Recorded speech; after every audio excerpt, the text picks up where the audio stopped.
Mark, you know what that music is, don't you? Mark, what are you doing? Mark, get in front of your microphone. I don't know what that is, Wade. What is that? Oh, gosh, that's Michael Gore's theme from Terms of Endearment. Oh, I like that theme. Yeah, you know what? My favorite Michael Gore score is Defending Your Life. Oh, that is a good one. Yep, had a great main theme. That is a good one.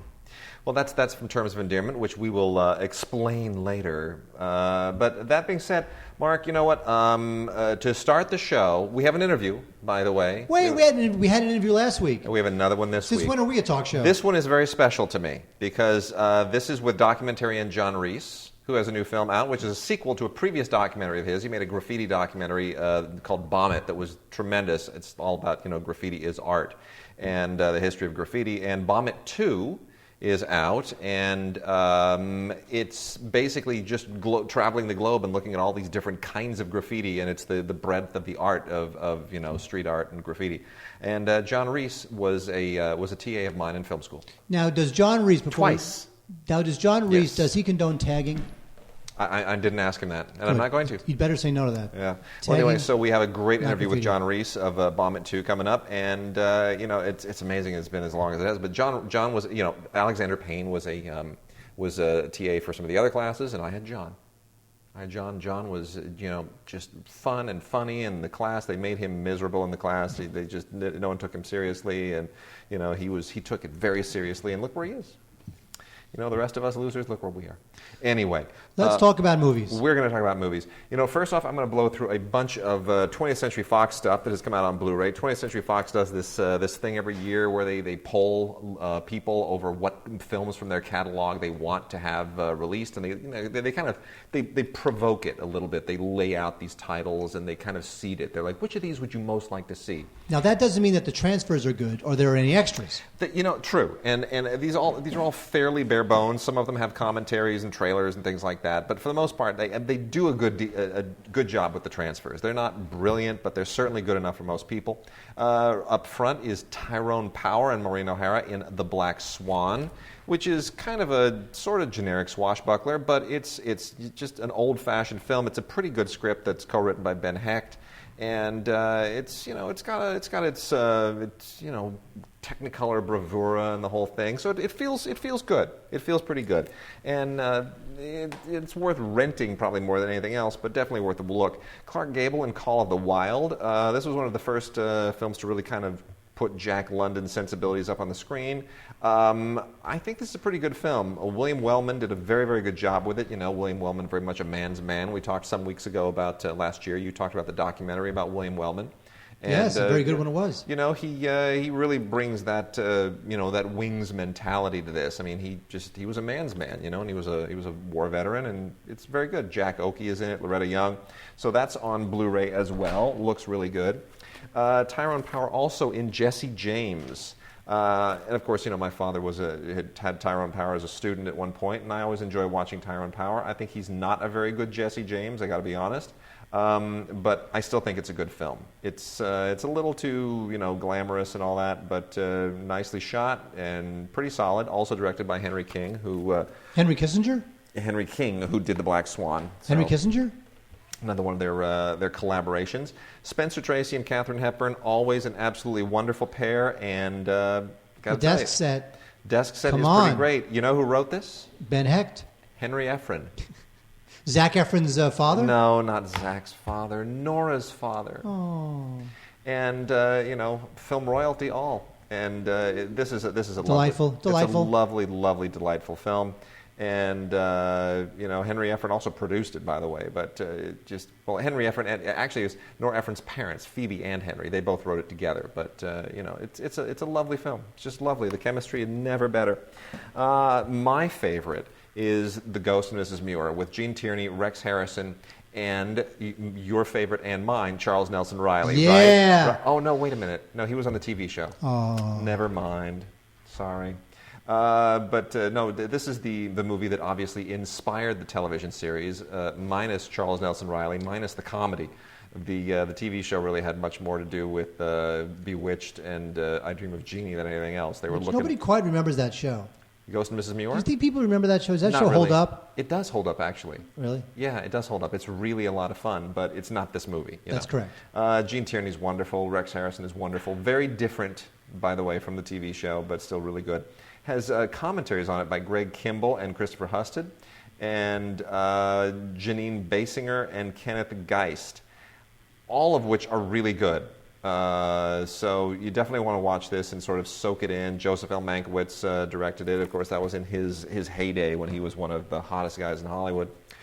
John Wayne and Rock Hudson in The Undefeated.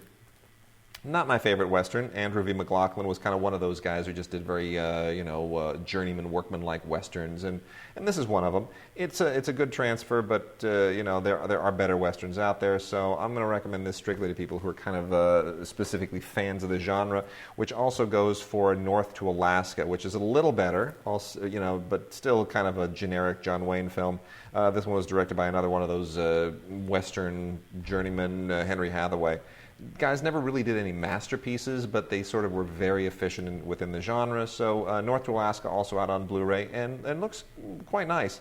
Problem with this one is it's based on a play and doesn't really fit very well in the film format.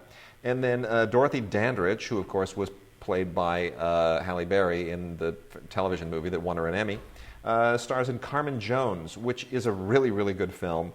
Directed by Otto Preminger, also stars Harry Belafonte, who recently gained a little bit of notoriety by being the guy who was presenting the New York Film Critics Best Director Award to Steve McQueen in the moment when Armand White apparently started flipping out and getting Tourette's in the middle of the banquet. In any case, yes, Harry Belafonte, Dorothy Dandridge, Pearl Bailey as well, in really an extraordinary musical that features, great music and great lyrics that are kind of stuck together in a very strange way. Bizet wrote the music, and Oscar Hammerstein did the book and lyrics, and it all fits together in a rather remarkable way. So that is a terrific get. I highly, highly, highly recommend that one. Mark? Yes, sir.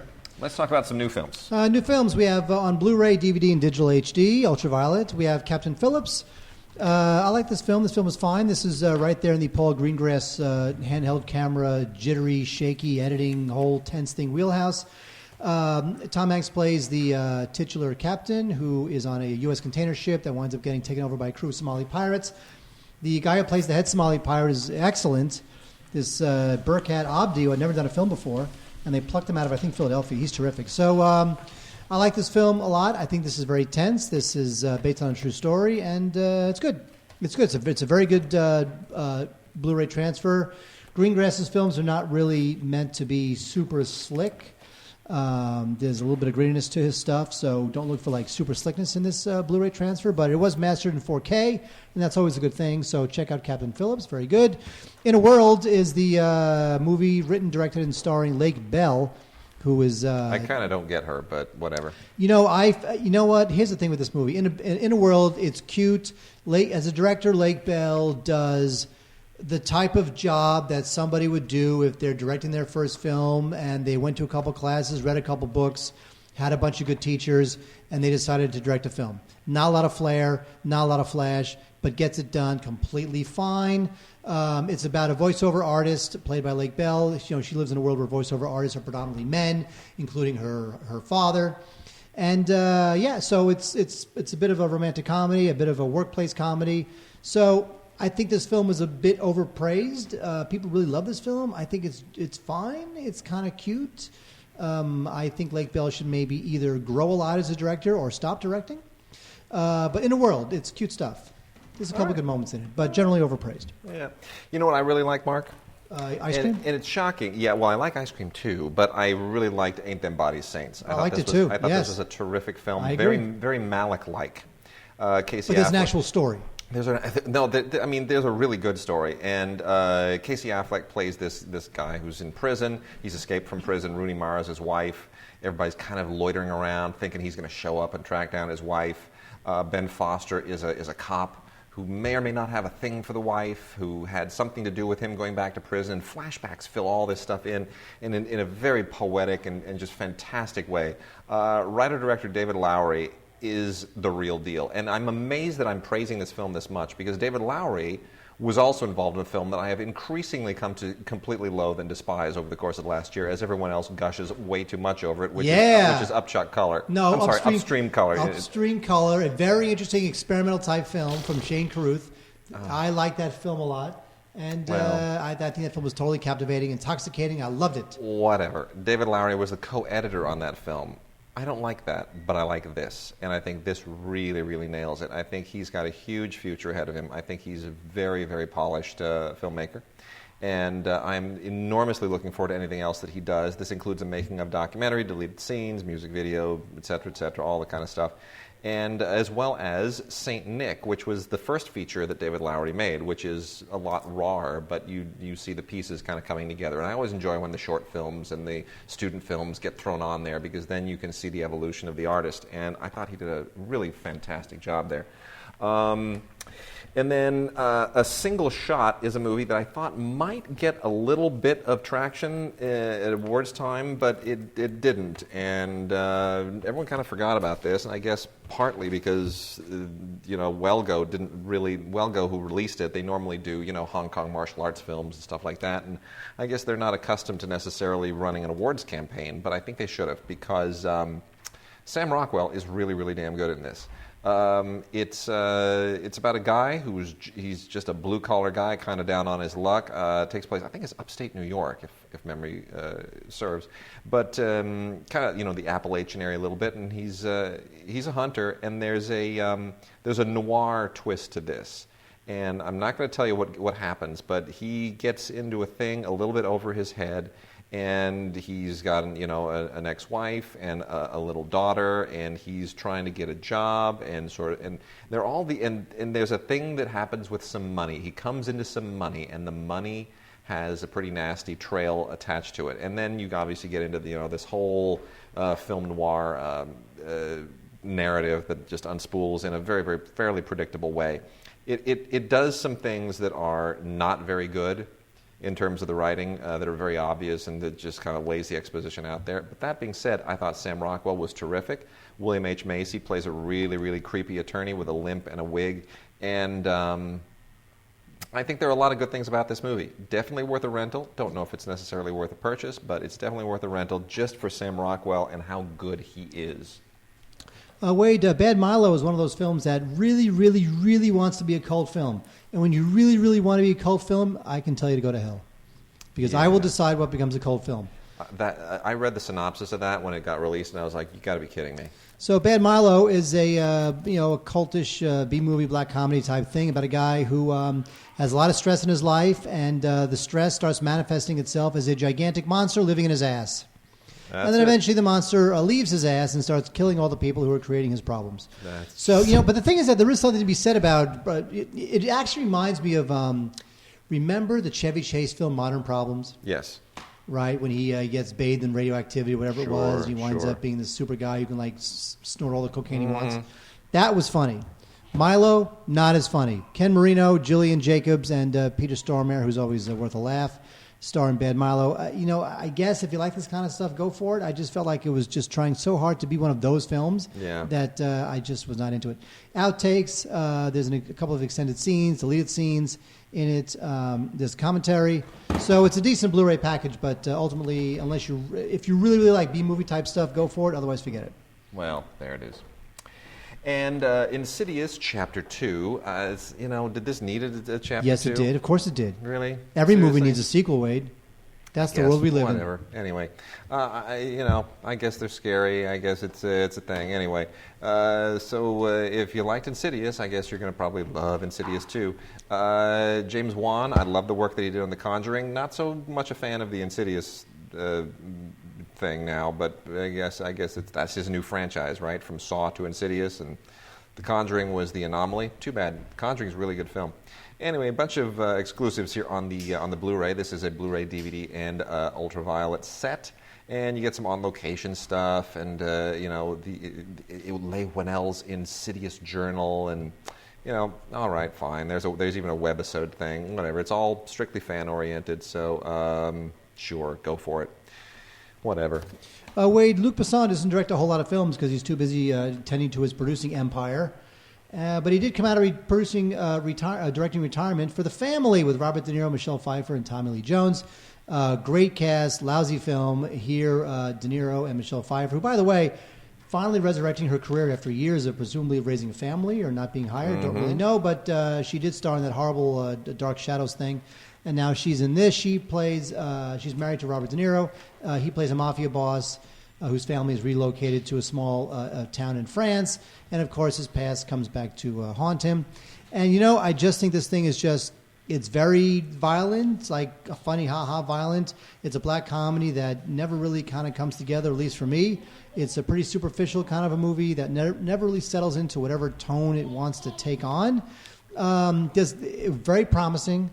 Love the cast. Like the fact that Besson is finally directing again. But I just think that this film is just really a misfire, and it's very dull, a bit lifeless, not really into it. The Family. A couple of little underrated films from last year that people just forgot, and you really should rediscover these. On the Road was not a good movie. I thought On the Road was really a misfire, the whole Kerouac thing, right, with Kristen Stewart, not a fan. Not. But you know what? Big Sur, which is directed by Michael Polish, and the Polish brothers have had a really interesting trajectory. They've just sort of gone off in this very... They had a great run at the beginning, and then something happened. But then they made this one film about a year and a half ago that was a huge independent seller on iTunes. They're really kind of pioneering a lot of new distribution venues. Anyway, Michael Polish did Big Sur last year, based on the novel by Jack Kerouac, which is itself based on an episode in Jack Kerouac's own life. And it's sweet and it's romantic, and it includes some wonderful performances. Jean-Marc Barr, who hasn't done anything really noteworthy since The Big Blue, is terrific. Kate Bosworth is the best I've ever seen her. Josh Lucas is in this. Anthony Edwards, and Rhoda Mitchell. It's a really great cast. It's a solid film, and it's sweet and old-fashioned and very, very, very moving. And then kind of on the other end of this spectrum is a movie that really just everybody missed. I don't know why people didn't just connect to this. This movie should have taken off. CBGB. Did you see CBGB, Mark? I never did, actually. Fantastic. I love this movie. This is absolutely terrific. It's done in that whole kind of... because based on Punk magazine, they have transitions here where you everything turns into a cartoon and then comes out again. It's very creatively done. It's the story of punk. It's the birth of punk at the CBGB Club, which was originally supposed to be for CBGB country bluegrass and blues. And Hilly Crystal, who is this kind of schlubby loser who founded the club, never imagined that it would become ground zero for these groundbreaking punk bands, for Blondie and Talking Heads and Iggy Pop. And it's amazing. And suddenly, he is the godfather of this explosion of music in the 1970s that literally created the American punk movement. And Alan Rickman, of all people, if you're casting a movie and you say, we need a kinky-haired, schlubby Jewish guy, American, does Alan Rickman occur to you? Yes. No. He nails it, man. He nails it. It's unreal how good he is. He's funny. The movie is cheeky, but it's accurate, and I just thought it was terrific. And it was released by Accelerator Media. That's XLRATOR, and it's out on Blu-ray and DVD. They only sent us the DVD because they're apparently a little bit skittish about how poorly the movie did theatrically. But you got to rediscover this movie. It's just a really, really fun film. You'll have a great time with it. Absolutely great time. Wade, you will not have a great time with Best Man Down. Best Man Down is with Justin Long, Jesse Weixler, Francis O'Connor, and Shelley Long, everybody. Oh, the best man dies right before the wedding, and the bride and groom have to go bury their new the best man. And getting the body back to the Midwest is going to be crazy. It's unbelievable. Anyway, I'm not saying this film doesn't have a good heart. It's just a little bit. It's sloppy. It's not that funny. The comedy scenes are a little bit like hackneyed, Yeah. So this went straight to DVD or Blu-ray as well. It should. Best Man Down, I would pass. All right, Mark, I'm going to kill yourself. Yes, exactly. Right on microphone. I'm going to do that. We have a bunch of stuff from the Warner Archive collection that kind of accumulated since last year. I'm going to fly through these, and then we are going to get into Bomb It 2 and my interview with my old teacher, my old TA from film school, Jon Reiss. So, first off from the Warner Archive collection, all of these are DVD-Rs, is Leonard Nimoy, Blythe Danner, and Dabney Coleman in Never Forget. which is this is a TNT original production, and it's one of the better Leonard Nimoy performances because it's all about basically he plays Mel Mermelstein, a guy who you know the story, don't you? It's about Mel Mermelstein. No. It's Mel Mermelstein. It's a whole Holocaust story. It's about trying to sort of bring this case before the United States, before the judicial system. Leonard Nimoy's Jewish? Yes, he is. A couple other TNT originals here. The Hunchback, starring Mandy Patinkin and Richard Harris and Salma Hayek, of all people. Kind of a weird twist on The Hunchback of Notre Dame. This was done for TNT. A little bit peculiar, but not terrible. Directed by Peter Medak, who I've always liked. And Peter Medak, a very unusual director. He did everything from Love at First Bite to Let Him Have It. He's a bit of a journeyman. He's a journeyman, but he's done good stuff. But Let Him Have It is an amazing movie. Yeah. Amazing film. I don't know why he just. But he's a little bit unsettled. But no, it's an interesting take on The Hunchback of Notre Dame. Young Catherine with Vanessa Redgrave, Franco Nero, and Christopher Plummer. Of course, anytime Vanessa Redgrave and her lifelong love Franco Nero are in a movie, it's worth checking out. And this is directed by Michael Anderson. This is also a TNT original, and it's the whole story in 1744 of when the young Catherine is taken from the. She's supposed to become like the queen of the queen of Russia, right? The Tsaress, and that whole palace intrigue story. And it's a little bit convoluted, but it's for the most part pretty good. So I mean, it's if you like television produced costumers, I guess you'll enjoy it. Danny Kaye, The Goldwyn Years. This is a 4-film set that includes Up in Arms, Wonder Man, A Song is Born, and The Wonderful Kid from Brooklyn. I think Kid from Brooklyn alone makes this recommended. The others are fine, but Kid from Brooklyn is amazing. So if you want to just sit around and watch Danny Kaye movies all day, that's a great one. Jack Benny and Ann Sheridan are terrific in George Washington Slept Here. This is not as funny as you might hope it to be, because Jack Benny is funnier when he's just doing his show and when he's doing kind of television serial shtick. But it's pretty funny. It's pretty darn hysterical. So that is also recommended. Horn Blows at Midnight, another Jack Benny special with Alexis Smith. This is much funnier. All of these films actually declare them a riot. But Horn Blows at Midnight is funnier. That's the better Jack Benny film. And then classic shorts from the Dream Factory Volume 2. That's 36 theatrical shorts on 3 discs. From the 1920s, 30s, and 40s. You can't go wrong with this. It's obviously hit and miss. Some of them are better than others, but most of the stuff from the 30s in particular is just sensational. You realize that the shorts they made then are better than the features they make now. The Half-Naked Truth with Lupe Velez and Lee Tracy, strictly for people who actually know who those 2 stars were. This is an RKO film, and it's in the Warner Library only because they acquired RKO. Lee Tracy in Turn Back the Clock, again, strictly if you actually know who Lee Tracy was. And then lastly, Lee Tracy in The Nuisance. If you don't know who Lee Tracy was, you're not going to want to look at these. If you do, you'll love them.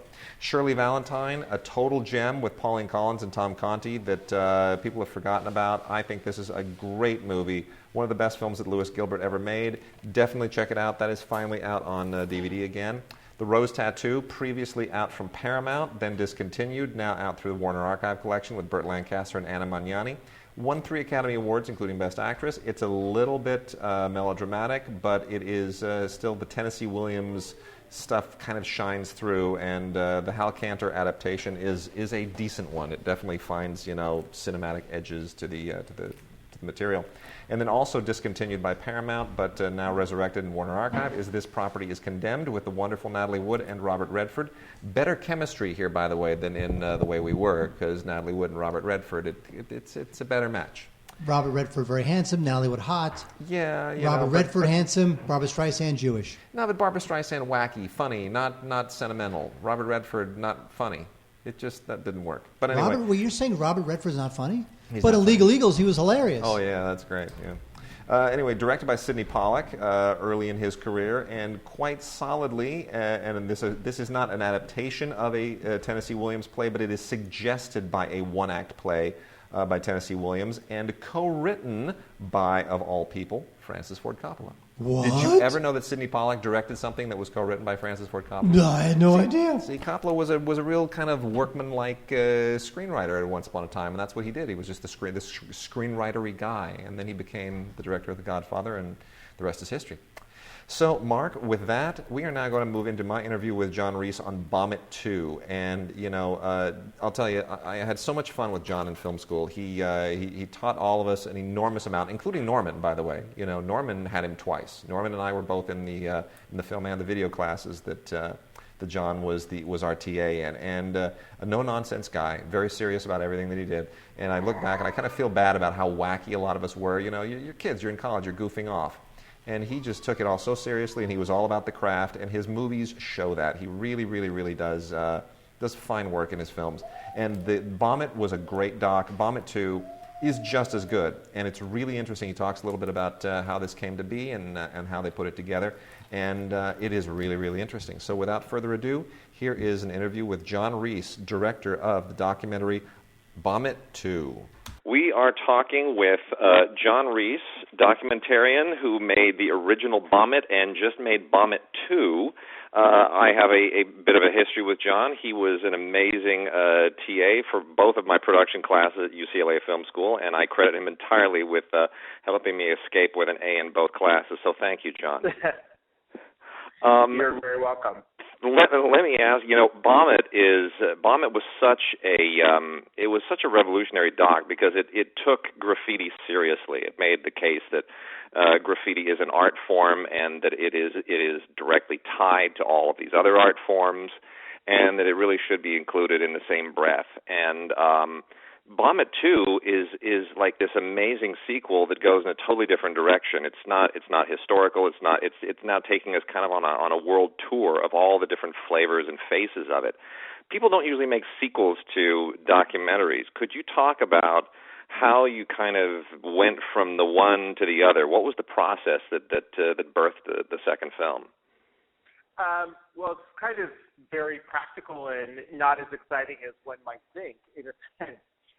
We had created a relationship with this online service called Bubblegum, which doesn't exist anymore, for Bomb It 1, where they commissioned, we had a lot of extra content, commissioned like 80 webisodes from our extra content.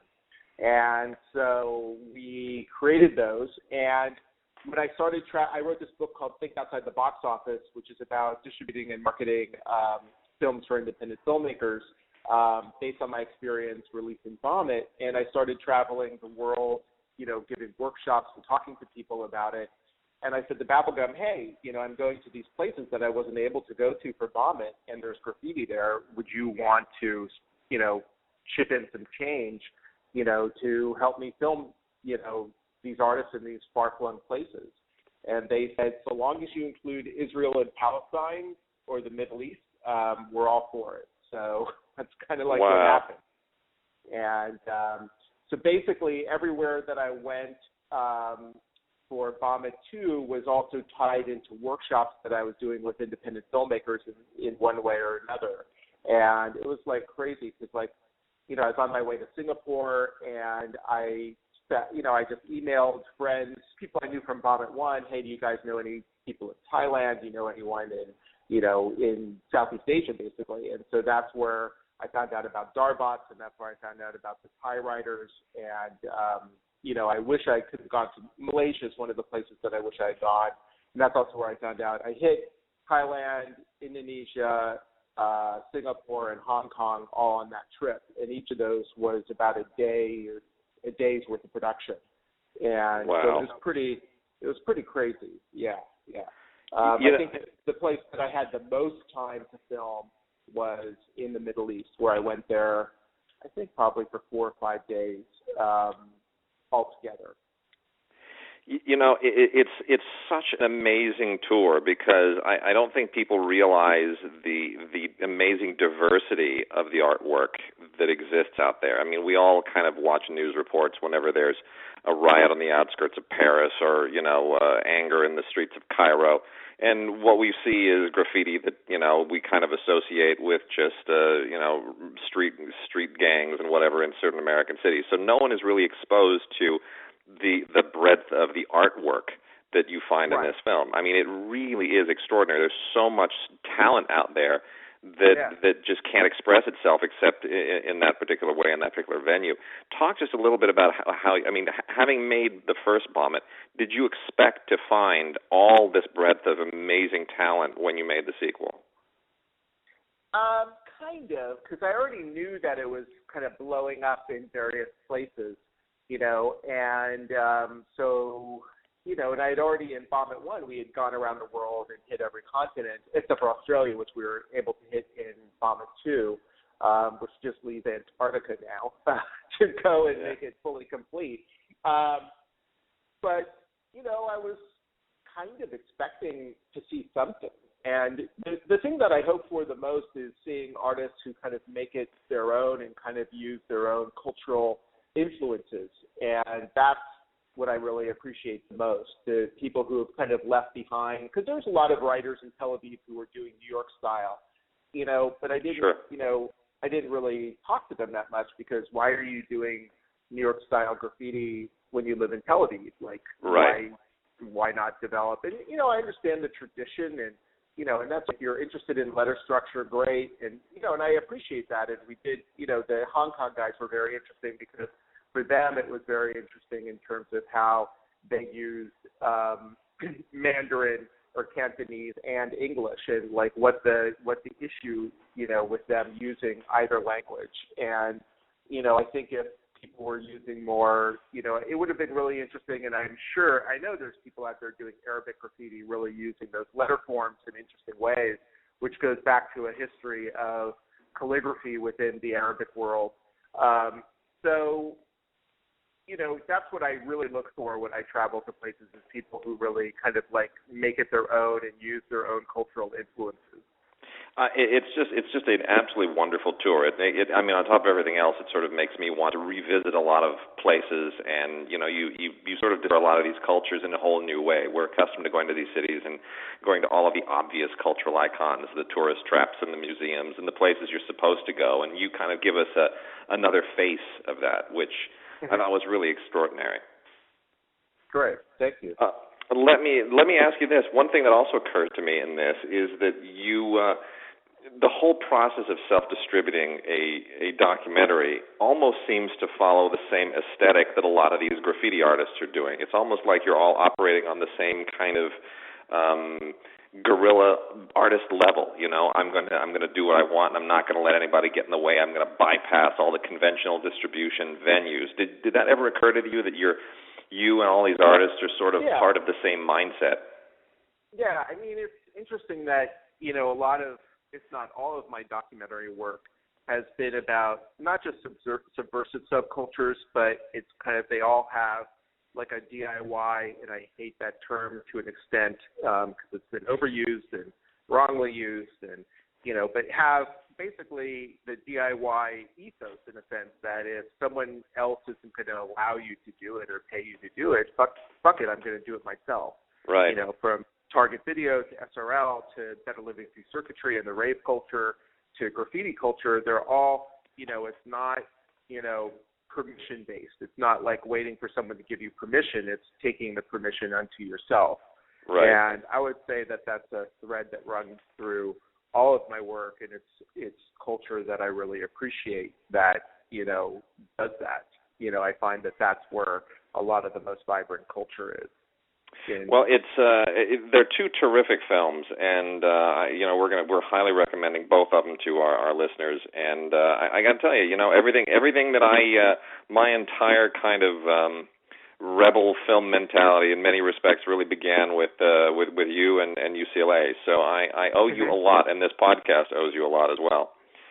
So thank you for all of it, and we wish you really the very, very best. People can get this by going to the website, is that right? Vomit2movie.com? Yeah, exactly. And vomit2movie.com, or if they prefer iTunes or Amazon, it's also available on iTunes or Amazon. And I think, pretty sure ours comes with extra features, although I should double check that. And I think we're about to put up, when does this podcast go live? This will go live on, let's see, we're on the 13th, so that'll be about the 22nd. 22nd. Maybe what we can do is get a special going where we include the download and the DVD together for one low price. You know what? We'll let us know, and we will definitely we'll post it on the Facebook page. Right. Excellent. Perfect. Thank you so much, man. John, thank you for everything, and I can't believe it's been as long as it has, but best of luck with everything, and looking forward to talking to you with your next film. Great. Thank you so much. Great. Thanks. Bye. Bye-bye. So that was Jon Reiss, everybody, an unbelievably talented filmmaker in every respect, narrative, documentary, and everything else. And Vomit 2, his new film, is the sequel to the original Vomit. It's really good. It's really good. It's an amazing trip around the globe. It's just this great look at all these different art forms. Don't even call it graffiti. It's street art. It's just art from the ground up. It's really good. And did you ever meet him? I did not. You did not, because Norman. That's how Norman and I met. What? Norman and I met in the film school class. We're of course talking about our Norman Olstead, our friend who wrote Crazy for the Storm, a New York Times bestseller, soon to be made into a major motion picture directed by Sean Penn. Yeah, or so everyone says. But no, we met in the Project One class that John was a TA for. Alexander Payne was a TA for the other class.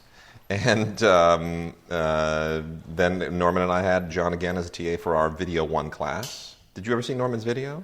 No. Where he got his ex-girlfriend to be naked in the shower for part of it? I did not. You But didn't. it sounds like something Norman would coax a girl to do. Yes, it was really interesting. I remember a lot of us were sitting around thinking, really?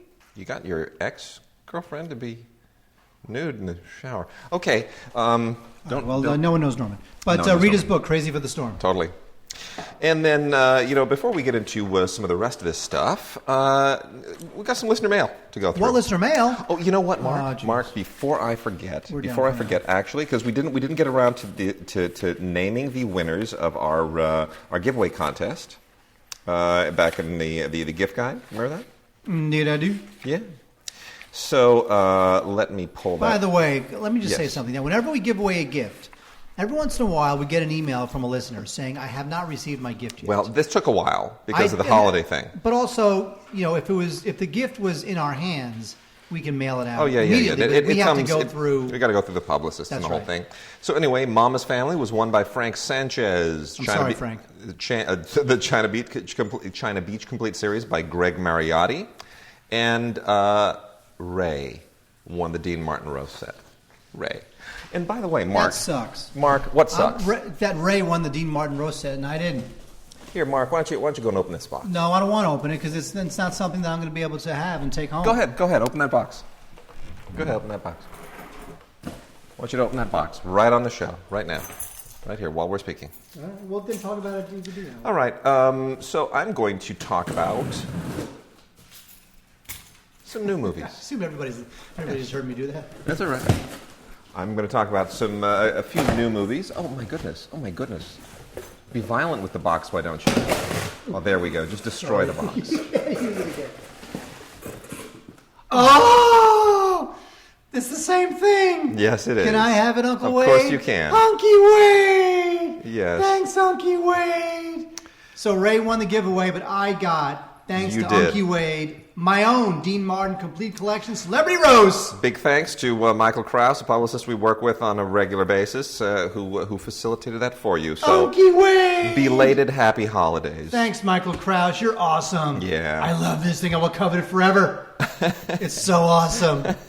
And I literally on Saturday mornings I would sit at home and watch the infomercial. Yeah. Because you used to get these on Time I Life, know. whatever it was. Right. And I used to love watching the infomercials. Oh, it's the best. The best. And I can open it now. Can I open it and look at it? By all means. Can I open it and covet it and look at it and covet it and open it and covet it and covet it and look at it and open it? By all means. Yay. So let's see. You know what? Actually, Mark, we're gonna go through some foreign language films. We're gonna go through some foreign language films, and we also have another giveaway, by the way, at the end of the show that we're gonna do. Oh. We got a little giveaway for Vikingdom, Mark. Vikingdom. By the way, I saw Only God Forgives last night. Uh-huh. I liked it. Okay. I think it's perfectly fine. I don't know why everybody else hates it. I don't. The reaction, the contrarian reaction to that film was just astronomical and through the roof. So Kirk Douglas didn't just get to be a bad actor overnight. He struggled at it. That's right. All right, Mark. Foreign language films. Tell me this is not a great movie. I made you watch this. Movie. I made you watch this. This is now on the one of the 5 Oscar nominees, The Hunt, Mads Mikkelsen, Thomas Vinterberg's Danish submission. And I got to tell you, this is an absolutely outstanding film. This was in competition at Cannes. Obviously, did not emerge as one of the big award winners. But if there is a spoiler, if there is kind of a dark horse, I'd say among the 5, I would not be the least bit surprised to see this win out of those 5. You know that? I know The Great Beauty is kind of expected to be. I like The Great Beauty a lot. It's fine if you haven't but if you haven't seen La Dolce Vita, it kind of doesn't mean a whole lot.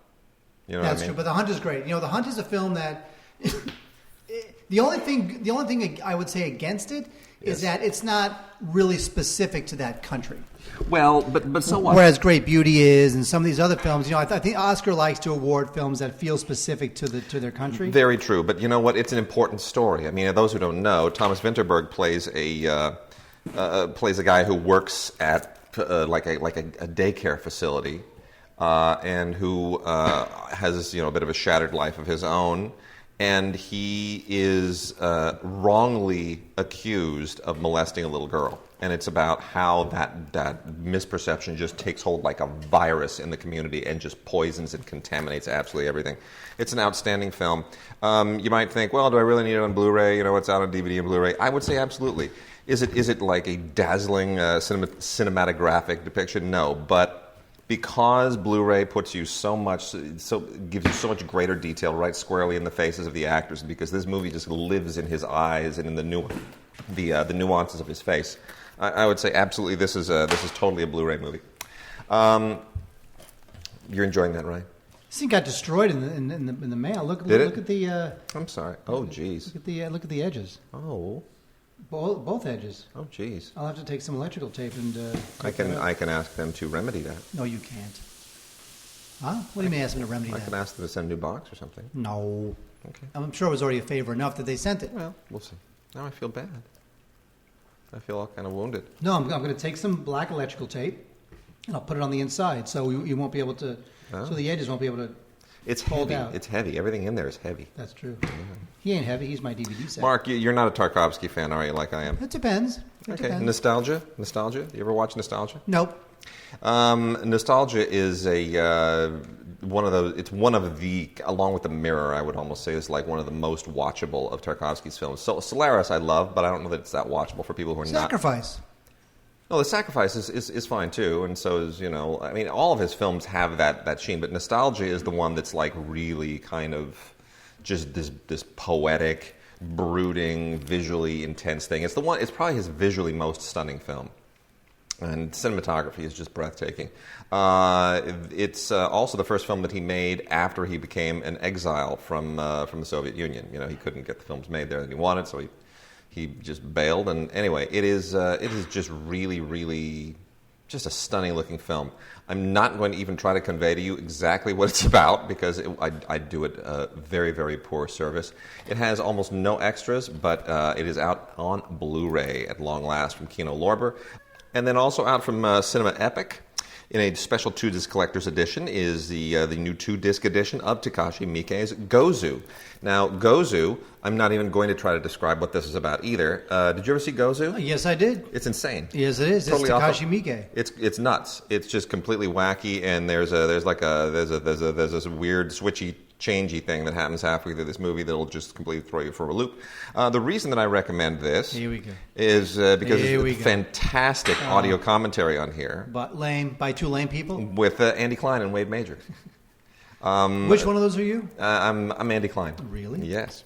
So anyway, Gozu, which we did quite some time ago, but 2-disc special edition can be had with a whole bunch of other cool stuff on it, by the way, including interviews with Takashi Miike interview featuring Guillermo del Toro and Eli Roth, and a featurette, and a whole bunch of other stuff. So very, very cool stuff. Tons and tons of good extras, including, of course, our great commentary, which I have to laugh, because when we first did that commentary, I remember reading some reviews of the commentary, and they were like raving. They were like, "Oh wow, what a great commentary! Fantastic! These guys did a great job." And Andy, our only recollection, Andy and I, and we just did a couple of Chabrol commentaries for Cohen the other day, and we're talking about this. I'm like, what do you remember from that Mika interview? He's like, I just remember we didn't have the slightest idea what we just sat there going, that's really weird. Isn't that weird, Andy? It's pretty weird, Wade. Wade, what do you think of that? I think it's weird, Andy. Me too. Pretty weird. It's like 2 hours of us declaring how weird the movie is. I have a feeling that's not the case. No, it's better than that. But, it's... Just slightly though. Slightly. Because the bar is pretty low for audio commentaries. Also on Blu-ray, Post Tenebra Lux, which is the new film from the unbelievably, in my opinion, untalented Mexican director who just absolutely drives... Wait, who? Who is untalented? The director of Post Tenebra Lux, Carlos Regadas, who previously did Japón, and who also did Battle in Heaven. You remember Battle in Heaven? Yes, I do. I showed you the beginning of Battle in Heaven, and where a certain portly, uncinematic, camera-friendly gentleman is receiving oral copulation from the lead actress in the movie. Yes. And your reaction was, it looks like a ginger root. I know. You know what? He showed his full Monty. He did. And it was ginger root. It was ginger root. Anyway, Carlos Regadas, not a fan. Post Tenebra looks better than his previous two films, I will say this, but he's just still too... I don't know. He just... it won an award at Cannes, but it's whatever. He's just too into himself. He's not my favorite Mexican director these days. But anyway, if you like his stuff, Post Tenebra Lux, Light After Darkness from Strand on Blu-ray. Strand doesn't do a lot of stuff on Blu-ray, but visually they found this film to be worth the effort. And before I throw a couple to you, I just want to make mention of Late Ray, which is a new Eclipse release, Eclipse Series 40. I can't believe they released 40 of these already. And Late Ray does not mean Ray, who won our contest for the giveaway back in December. No, this is Satyajit Ray, the Indian director. And these are three films that otherwise would probably not be justifiable in individual releases: The Home in the World, An Enemy of the People, and The Stranger. Ray's films were restored some years ago through the efforts of, Sony Pictures Classics released them, but it was primarily James Ivory and Ismail Merchant who, financed an effort to restore all of them and did a great job. And so these all look absolutely beautiful, not on Blu-ray, just DVD, but man, they look absolutely fantastic. And it's pretty great. So definitely check these out. Beautiful films from the great Bengali filmmaker.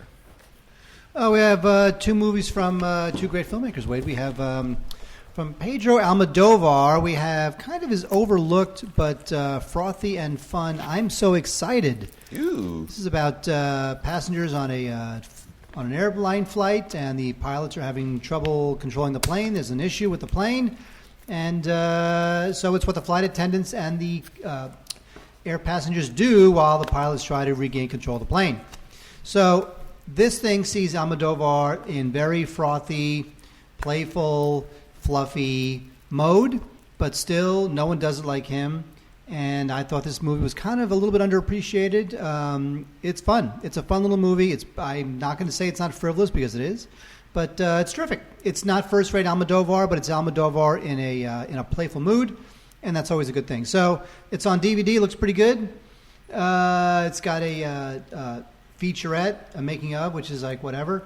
But still, if you like Almodovar, and maybe you missed this because this kind of came and went, I would definitely check out I'm So Excited. Wade, Criterion's got some good stuff coming up, and I got the first one right here in front of me, in my hand. Yes. Throne of Blood, ladies and gentlemen. Akira Kurosawa reimagines Macbeth. From 1957. This is one of the greats. Great movie. That's such a great movie. And it's a great movie. I just think Kurosawa is finally getting, now that Criterion is redoing all their DVDs to Blu-ray, the Kurosawas are starting to come along. They're starting to come around. Yep. So it's just great. It's expressionistic, and it's visually it's just ravishing, and it's really, it's actually one of the best adaptations of any Shakespeare play. True. That's like the Branagh, the Orson Welles. I mean, it's like right up there. It is. Even though it's a reimagining, it's still basically Hamlet. But it's almost more true to the spirit of Hamlet Macbeth. The spirit of Macbeth. Right, than anything else. It's just really good. It's great stuff, and really it looks good. terrific. It's in black and white, folks, but that's okay. It looks terrific, and the audio it's mono audio, not much going on there. But as usual, there's a lot of great extras on it because this is Criterion. There's a documentary on the making of the film, There's a couple subtitle translations. There's a DVD. There's a booklet, of course, because Criterions always have a booklet. And there's an audio commentary featuring Japanese film expert Michael Jack, which I liked a lot. So Throne of Blood, Wade, Akira Kurosawa, Criterion, Blu-ray, do it. Anyone who's a fan of the anime film Millennium Actress, there's a reference to this in Millennium Actress. Just saying, Millennium Actress, not everyone's favorite anime, but it was about 10 years ago or whatever. It was interesting. That's great. Okay, quickly, I'm just going to burn through the rest of these foreign films really fast. Café de Flore by the French-Canadian director Jean-Marc Vallée is worth seeing because Jean-Marc Vallée recently is now the director of a frickin' Best Picture nominee. You realize that? Yes. Isn't that amazing? Dallas Buyers Club. Dallas Buyers Club. I love Vallée. I mean, he previously did also Young Victoria, which I loved. Young Frankenstein? No, Young Victoria. Starring Emily Blunt as the young Queen Victoria. I think he's an enormously talented director. I honestly think Dallas Buyers Club is probably the least interesting film directorially that he's made. But they made it for like $4 million, that movie. Does that look like a $4 million movie? No, really. Isn't that amazing? That's surprising. I know. They made that for like next to nothing. Everybody just took a bath on that. It looks like a $15 million movie. Totally. It really does. Anyway, he made Café de Flore a little over a year ago, and back in 2012. And it's a fascinating kind of existential story. It takes two different stories, actually, that take place in the 60s and in the present day about two different women and how their lives connect. And I'm not going to tell you how their lives connect. It's absolutely fascinating, beautifully done, very poetic, very existential. First-rate performances from Vanessa Paradis, who is no longer the almost Mrs. Johnny Depp now that he's engaged to... Are they engaged? He and Mandy Lane are engaged. Amber Heard? All the boys love Mandy Lane. Wow. But only Johnny Depp's going to marry Mandy Lane. What? That was my Psycho music. I don't know what just happened. The last 7 seconds just erased from your mind. Kevin Parent, Hélène Florent, and Evelyn Brochu co-star, but Vanessa Paradis so good in this. Can't believe that she's like old enough to be playing these parts. I remember when she was like a teen pop star. A couple of Jean-Luc Godard films from Cohen. I so love the people at Cohen. They've been really good to me and to a lot of my colleagues, just letting us do such great audio commentary work. And a couple from mid-'80s and the mid-'90s. That would be Hail Mary and Forever Mozart. Forever Mozart from the 1996. Really interesting Godard film. One of the few fairly recent Godard films that I didn't think was just self-indulgent on a level of just astronomical. No, not at all. This is really interesting. Primarily takes place in Sarajevo, and it's very self-reflexive in that contempt kind of way. Really, really an interesting film. Beautiful on Blu-ray. And then Hail Mary, which is not quite as good, but this is from the mid-'80s, 1985. Oh, there's a baby. That's my daughter. Babies, they think they're so smart. Yes. They're ridiculous. She wants to be on the podcast. No, she doesn't. She's too smart to be on our podcast. She's not forever immortalized on the podcast. Babies. Anyway, Forever Mozart, featuring one of the great early performances from Juliette Binoche, who was kind of a new deal at the time. And really, really great supporting performances also by Lohan Lazen, Anne Gauthier, Thierry Rode, Philippe Lacoste, Miriam Roussel. Really good. It's a good cast. Not his best film, I don't think. A lot of people really love it. But also out from Kino Lorber in DVD and Blu-ray is Himalaya, which was an Oscar nominee some years ago. Eric Valli, French director, directed this, and it was the official Oscar submission for Nepal at the time. The only film ever nominated for an Academy Award from Nepal. Amazing movie. All these people are non-actors. Did you ever see this, Himalaya? I did not. It's incredible. It's basically the nomads playing themselves. Eric Valli is not really naturally a filmmaker. He's a National Geographic photographer, and he made a movie about these nomads in the Himalayas who need to make this horrible, treacherous journey through all kinds of inclement conditions down to the lowlands so that they can trade salt for grain.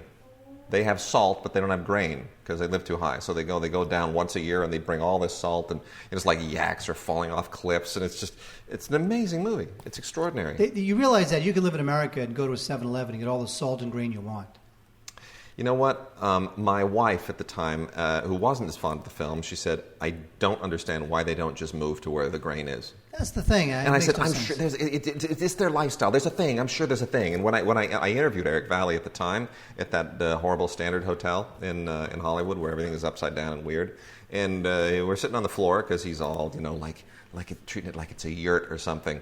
And I said to him, look, my wife had this question. She said, why don't they just move to where the grain is? I mean, really, right? And he looks at me and he goes, that's a very good question. So that was it? That was it. He had no insight, no answer? No insight whatsoever. So he lived with these people for a year making a movie.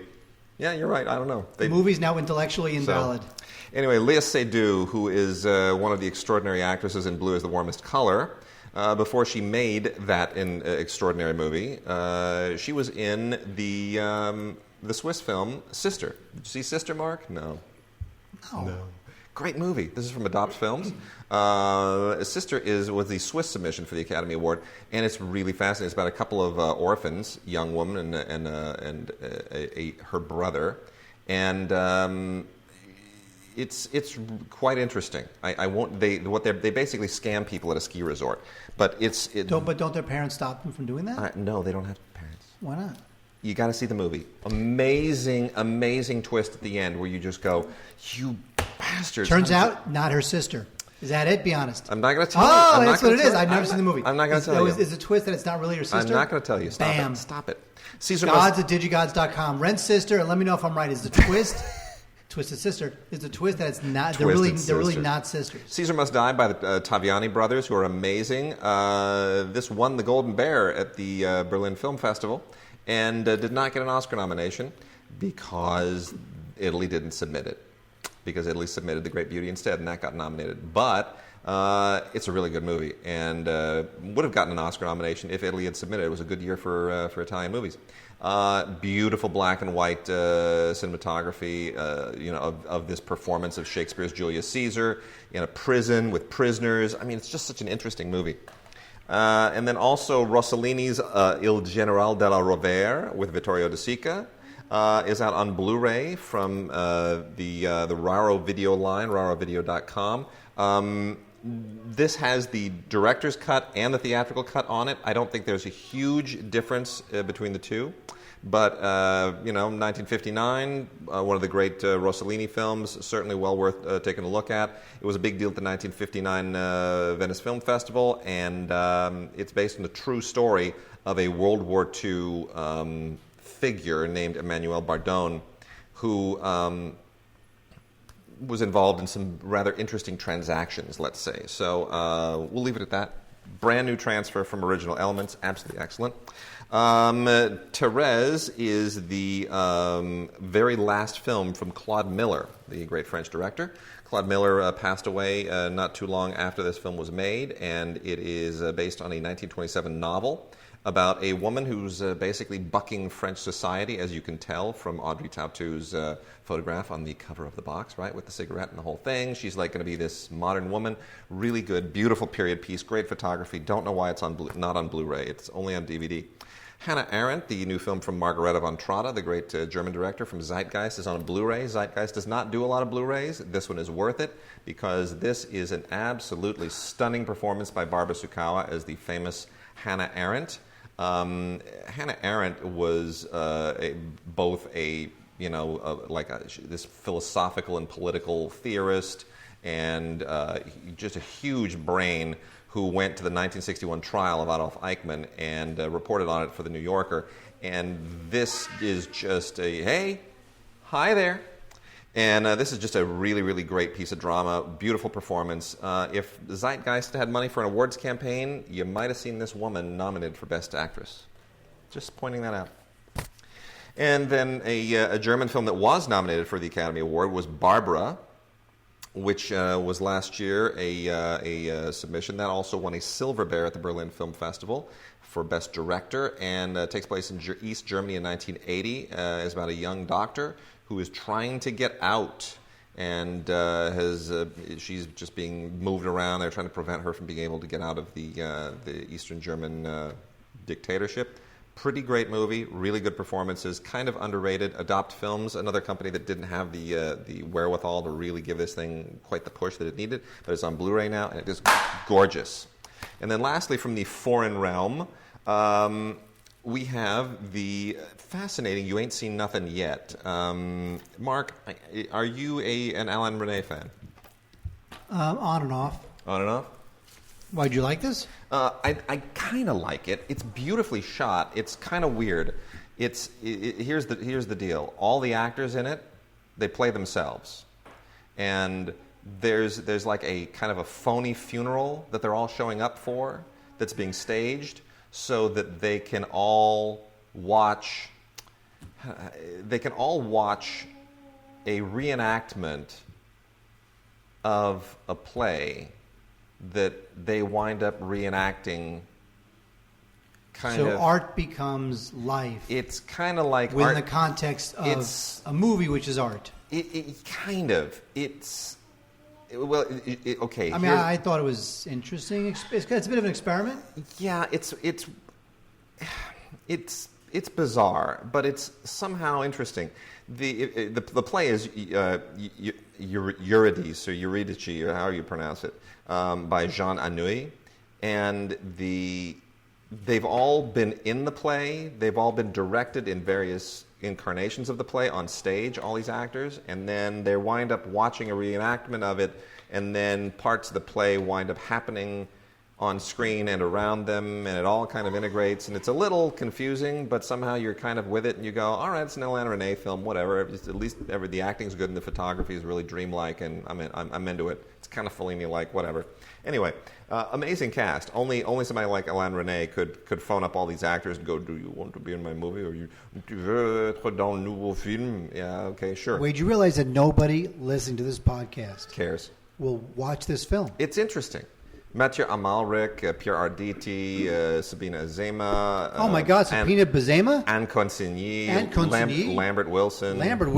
Michel Piccoli. Oh my God. You kidding? Right now, a bunch of 21-year-old college kids are putting down their beer bong to go rent this movie. Hippolyte Girardot. Oh my God. Yeah. It's a slam dunk. There you go.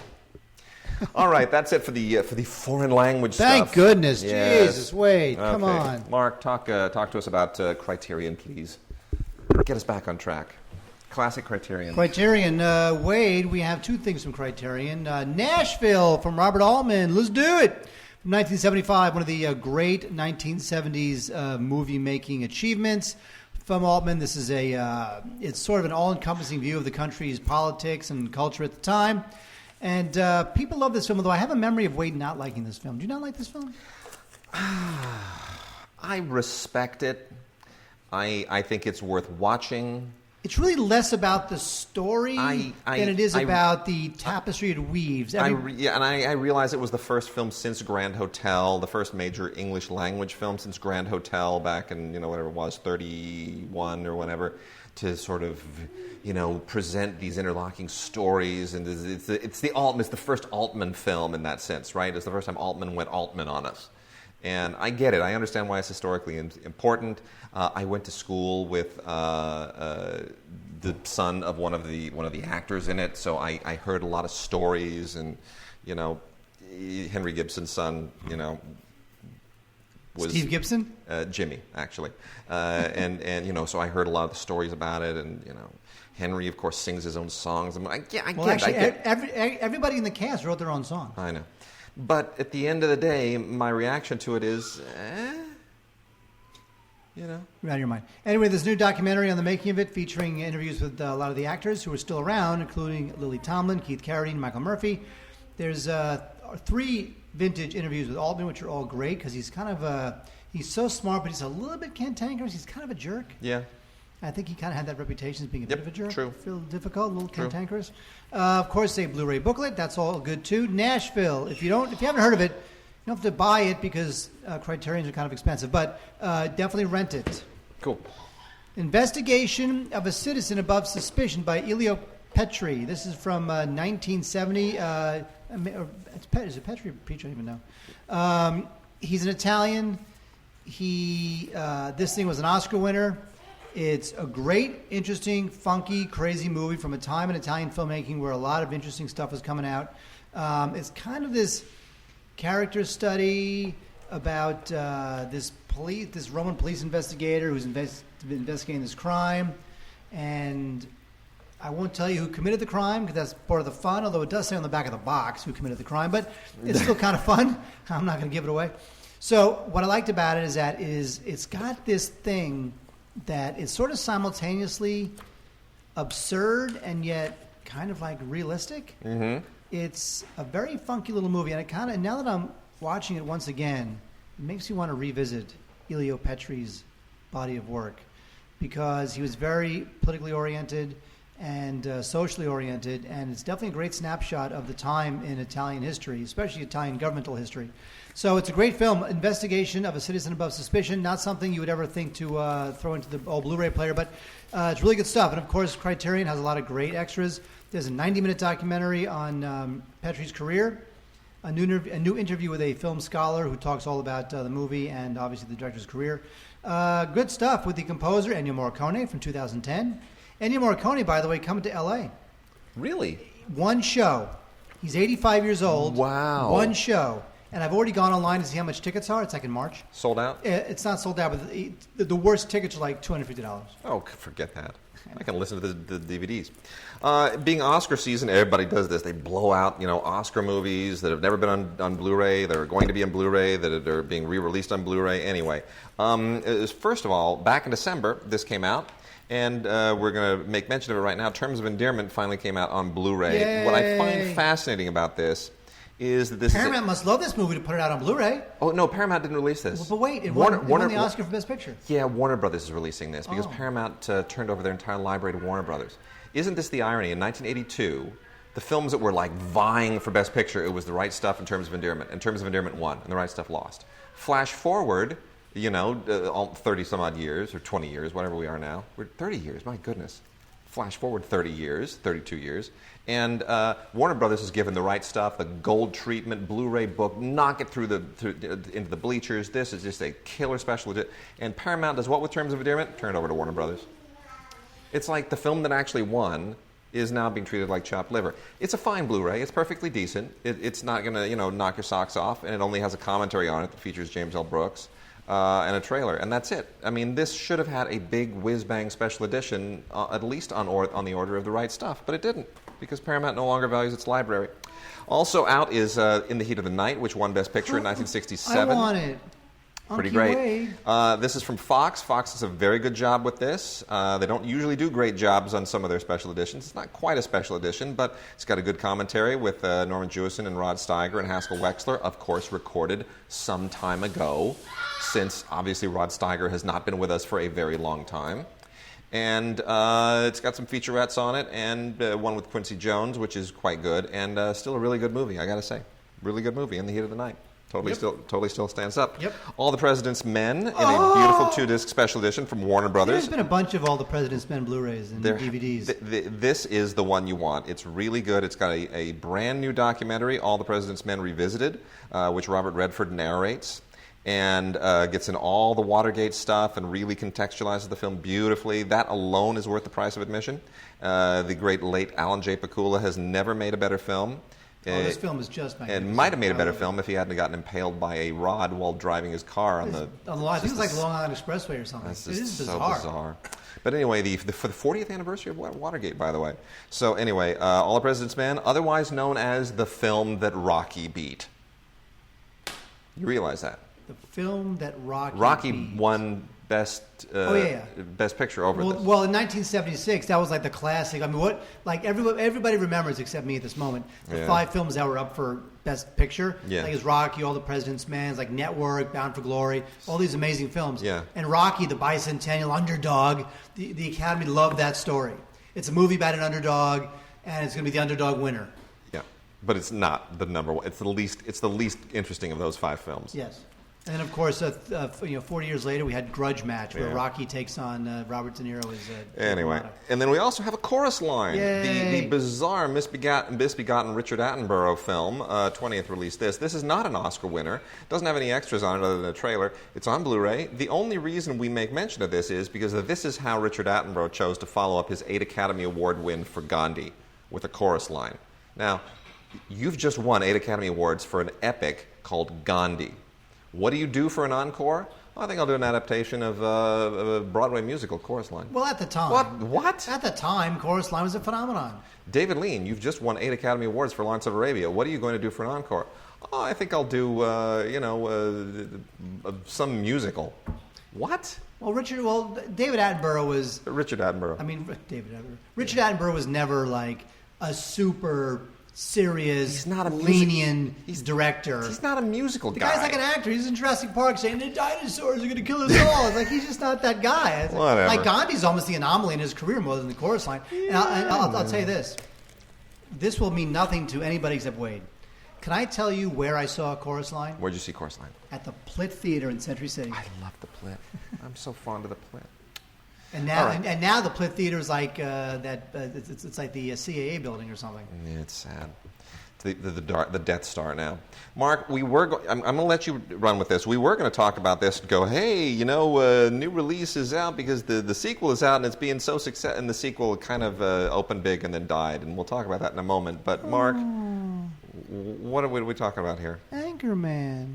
I love Anchorman. It's on Blu-ray. There's too many Anchorman DVDs and Blu-rays and VHSs and Laserdiscs and everything. Yeah. It's just too many of them. There were. So... this is a 2-disc set, 3 versions of the film, the unrated cut, the theatrical cut, and something called Wake Up Ron Burgundy. There's 36 deleted scenes, trading cards, Ron's private diaries. I have to say that I love Anchorman just as much as anybody, but I'm done now. Yeah. If you already have an Anchorman Blu-ray, it's fine. It's totally fine. Yeah. But if you don't have an Anchorman Blu-ray, go ahead and get this. And I thought Anchorman 2 was really funny. Totally. Oh, it's the best. Anchorman is the best. Anchorman 2, it's the bestester. It's even bestester. And then last of the classic films, before I get into our giveaway, and then we'll wrap out the show, is The Blue Angel. The Blue Angel is a pretty great movie. And if you haven't seen it, it's one of the classic German movies from the sound era, 1930, right coming out of that whole Weimar thing and into the sound era. Really an extraordinary movie, directed by Joseph von Sternberg, obviously starring the very young but still dazzling Marlene Dietrich. And this is in a new 2-disc Ultimate Edition on Blu-ray from the people at Kino Classics. It is just superb. It is really something to look at. Emil Jannings, who is also a huge guy in the silent era, stars in this as well. Does a great job. This has been completely restored from archival elements, meticulously so. And it's never been on Blu-ray before. You get a scene comparison of the 2 different versions here. You get Marlene Dietrich's screen test for the film, and as well as a lot of concert and interview footage. It is really first rate. Comes with a little cardboard sleeve which tells you it's special. It's a 2-disc edition on Blu-ray from Kino. The Blue Angel, a classic of German cinema and a classic of just cinema in general from the 1930s. You got to check it out. Really, really great. It's considered Weimar cinema, but I almost consider it like post. I mean, it's of the Weimar period, but in terms of style, I consider it almost a post-Weimar film. What I consider says Wade. What I consider is this line from Dean Martin roast of Muhammad Ali. Yeah. He's a great fighter, a great wit, and a great humanitarian. I say that out of respect, out of esteem, and out of fear. And actually, that was the one where Billy Crystal, young Billy Crystal, just breaking in, had done his famous impersonation on the roast where he said, "I'm so fast, I can turn out the lights in my bedroom and be in the bed before the room gets dark." Sweet. Come on. Very it's nice. Funny. All right, you know what? The lovely people at Epic Pictures are being very kind enough to provide a giveaway of Vikingdom for us, which we're going to talk about right now. They have 3 DVDs and 3 posters as prize packages that we will send to whoever sends us emails at godsdigigods.com with the word Viking. You don't have to spell Vikingdom. It'll confuse you. You should just write Viking, V-I-K-I-N-G, in the subject line. Send it to godsdigigods.com. Please include your mailing address, and we will choose 3 very lucky people to win a DVD of Vikingdom and a poster of Vikingdom. And if you're wondering, what is Vikingdom? Vikingdom is actually a surprisingly really when you see a lot of these direct-to-DVD things and you go, oh my gosh, it's that's got to be low budget. It's not actually. It's astonishing what a really good job they do with this. A lot of fun. If you like the whole action fantasy genre, the Lord of the Ringsy thing, if you like Hong Kong action films, If you like the Thor films, it perfectly splits the difference of all of those, and it's incredibly creative. Unfortunately, because it's not based on a comic book and it's not an adaptation of some known myth, because it's entirely original, that dirty word. It winds up going direct to DVD, but it's better than most of the crap that I see on. In theatrical release, so definitely check it out. Really, very, very nicely done. It is loosely based on Viking mythology. Dominic Purcell plays a king who has to wage this supernatural battle for this kind of Holy Grail type artifact called Odin's Horn. And yes, Thor is a figure in it, but not the Thor of the comic book, the Thor of actual mythology. Pretty cool. Thoroughly enjoyed it. Definitely a great genre film for what it is. And you send us those emails, and we will pick some winners, and you will get to enjoy it too. Mark, with that, we are done. Wait, I have one more. Yes. This is Phyllis Diller from The Roast of Ronald Reagan. Ah, there we go. Governor Reagan started out as an underweight, inexperienced, untalented dishwasher in Tampico, Illinois. Unfortunately, he never lived up to his early promise. What? I don't get it. All right. All right, goodbye, everyone. All right, see you next week.